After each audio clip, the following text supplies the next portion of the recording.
Welcome back. Kaveri ನೀರು ಕಳ್ಳರಿಗೆ ಜಲಮಂಡಳಿಯಿಂದ AI shock ಒಂದು ನೀಡಿದೆ.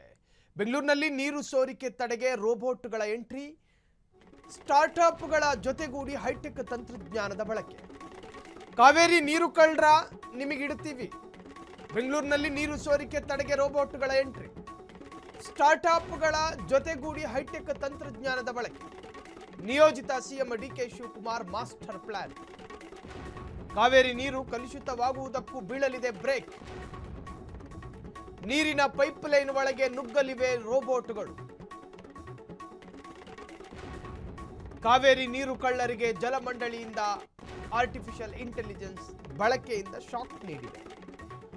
ಬೆಂಗಳೂರಿನಲ್ಲಿ ಕಾವೇರಿ ನೀರುಗಳನ್ನು ವಾಮಮಾರ್ಗದ ಮುಖಾಂತರವಾಗಿ ಬೇರೆ ತರಹದಲ್ಲೆಲ್ಲ ಕಳ್ಳತನಗಳಾಗ್ತಾ ಇತ್ತು. ನೀರು ಕಳ್ಳತನ ಬೇರೆ ಬೇರೆ ರೂಪದಲ್ಲೆಲ್ಲ ಆಗ್ತಾ ಇತ್ತು. ಸೊ ಈ ವಿಚಾರದಿಂದ ನೋಡಿ, ರಾಜ್ಯದಲ್ಲಿ ಮೊದಲೇ ಸರಿಯಾದ ಪ್ರಮಾಣದಲ್ಲಿ ನೀರಿಲ್ಲ. ಕಳೆದ ಮಳೆಗಾಲದಲ್ಲಿ ಶೇಖರಣೆಯಾಗಿರ್ತಕ್ಕಂತಹ ಮಳೆ ನೀರಿನ ಆಧಾರದಲ್ಲಿ ಹೇಳೋದಾದರೆ ಸಾಕಷ್ಟು ನೀರುಗಳನ್ನು ತಮಿಳುನಾಡಿಗೂ ಕೂಡ ಕೊಟ್ಟಿತ್ತು ನಮ್ಮ ಸರ್ಕಾರ. ಈ ಎಲ್ಲವನ್ನು ಮುಂದಿಟ್ಕೊಂಡು ಹೇಳೋದಾದರೆ ನಮ್ಮ ಜಲಮಂಡಳಿಯಲ್ಲಿ ಸಾಕಷ್ಟು ಪ್ರಮಾಣದಲ್ಲಿ ನೀರಿಲ್ಲ. ಇಂತಹ ಸಂದರ್ಭದಲ್ಲಿ ಏನು ಮಾಡಬೇಕು? ಅದನ್ನು ಅತ್ಯಂತ ಪ್ರಬುದ್ಧವಾಗಿ ನಿಭಾಯಿಸುವಂತಹ ತಂತ್ರಕ್ಕೆ ಕೈ ಹಾಕಬೇಕು. ಜಲಮಂಡಳಿ ಯಾರ ಕೈಯಲ್ಲಿದೆ? ಆ ಇಲಾಖೆ ಈವರೆಗೂ ಡಿ ಕೆ ಶಿವಕುಮಾರ್ ಅವ್ರ ಕೈಯಲ್ಲಿತ್ತು. ಈಗ ಹಂಗಾಮಿ ಸಿ ಎಂ ಕೈಯಲ್ಲಿ ಹೋಗಿರುತ್ತೆ. ಈಗ ನಾಳೆ ದಿನ ಸಿ ಎಂ ಆದ ತಕ್ಷಣ ಎಗೈನ್ ಆ ಇಲಾಖೆ ಅವ್ರ ಕೈಗೆ ಬಂದು ಸೇರುತ್ತೆ. ಸೊ ಇಂತಹ ಸಂದರ್ಭದಲ್ಲಿ ಮೊದಲ ದಿನವೇ ಆವಿಷ್ಕಾರ, ನೀರು ಸೋರಿಕೆ ತಡೆಗೆ ರೋಬೋಟ್ಗಳ ಎಂಟ್ರಿ. ನೋಡಿ, ತಂತ್ರಜ್ಞಾನವನ್ನು ಸರಿಯಾದ ರೀತಿಯಲ್ಲಿ ಸದುಪಯೋಗ ಪಡಿಸ್ಕೊಂಡ್ರೆ ಏನೇನು ಆಗುತ್ತೆ ಅನ್ನೋದಕ್ಕೂ ಸಾಕ್ಷಿ ಇದು. ತಂತ್ರಜ್ಞಾನ ಟೆಕ್ನಾಲಜಿಗಳನ್ನು ಬಳಕೆ ಮಾಡಬೇಕು.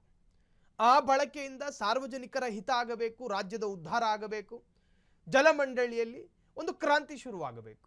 ಈಗ BWSSB ಈ ಕೆಲಸಕ್ಕೆ ಕೈ ಹಾಕಿದೆ. ನಿಜಕ್ಕೂ ಕೂಡ ಶ್ಲಾಘನೆ, ನಿಜಕ್ಕೂ ಕೂಡ ಪ್ರಶಂಸೆ.